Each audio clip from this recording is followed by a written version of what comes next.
क्या रिलायंस ने कर दी 42,000 कर्मचारियों की छटनी?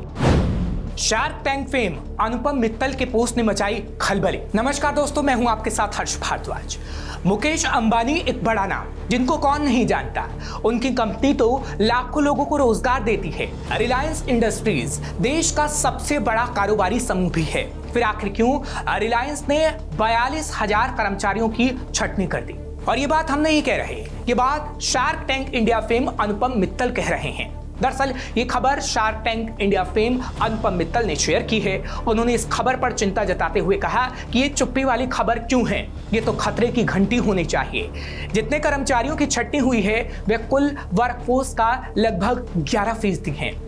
अनुपम मित्तल ने इस बारे में सोशल मीडिया प्लेटफॉर्म एक्स पर एक पोस्ट किया है। उन्होंने लिखा, 42,000 ये चुप्पी वाली खबर क्यों? ये तो आर्थिक और राजनीतिक गलियारों के खतरे की घंटी होनी चाहिए, जबकि इस पर कोई चर्चा नहीं हो रही। अनुपम मित्तल ने समझाया कि अगर हमारी सबसे बड़ी कंपनियां लोगों की संख्या कम कर रही हैं तो नौकरी की स्थिति और भी खराब हो जाती है। उन्होंने आगे कहा कि हमें पहले से ही हर साल 8 से 10 मिलियन नई नौकरियों की जरूरत है, जबकि हम कंपनियों से कर्मचारियों की छटनी कर रहे हैं। देश की सबसे बड़ी कंपनी है रिलायंस। यहां आपको बता दें कि रिलायंस इंडस्ट्रीज मार्केट कैप के हिसाब से भारत की सबसे बड़ी कंपनी है।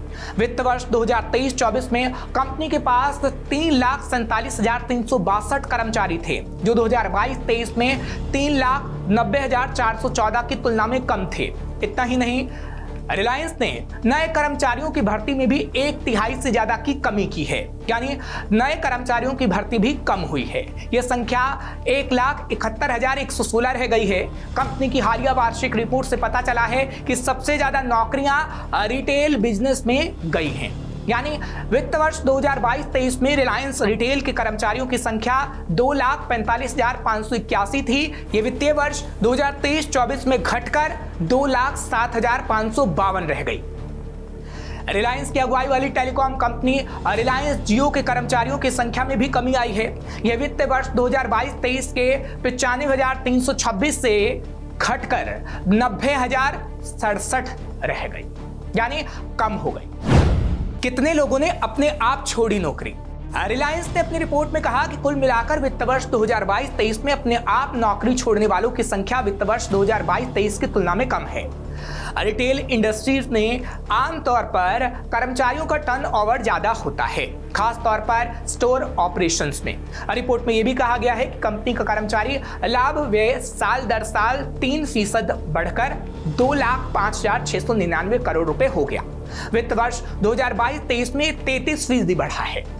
यहां आपको बता दें कि रिलायंस इंडस्ट्रीज लिमिटेड ने जून तिमाही के अपनी नेट प्रॉफिट में 5% की गिरावट दर्ज की है। रिफाइनिंग और पेट्रो रसायन कारोबार के कम मार्जिन ने टेलीकॉम रिटेल कारोबार में मिली बढ़त को भी फीका कर दिया।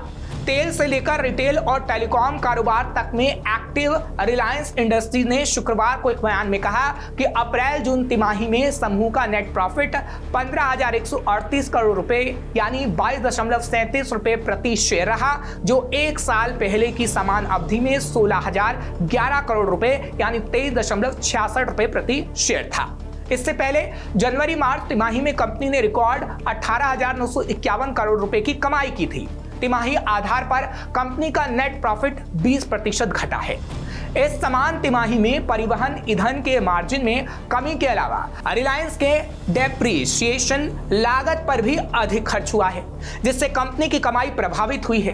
पेट्रोल की कीमतों में 3% की गिरावट और रसायन कारोबार के मार्जिन में कमी दर्ज होने से ऐसा हुआ है, जिसके बाद यह खबर सामने आई कि रिलायंस ने कुछ लोगों की छटनी कर दी है। और यह खबर काफी चौंकाने वाली है, और अगर सच में ऐसा हुआ है तो वाकई चिंता का विषय है। फिलहाल आपको ये खबर कैसी लगी हमें कमेंट सेक्शन में जरूर लिखिए। खबर को शेयर करना मत भूलिए। तमाम खबरों के लिए आप देखते रहिए श्रेष्ठ भारत। श्रेष्ठ भारत पर खबरों से जुड़े रहने के लिए चैनल को सब्सक्राइब और लाइक करें, बेल आइकन दबाएं और देखते रहें श्रेष्ठ भारत।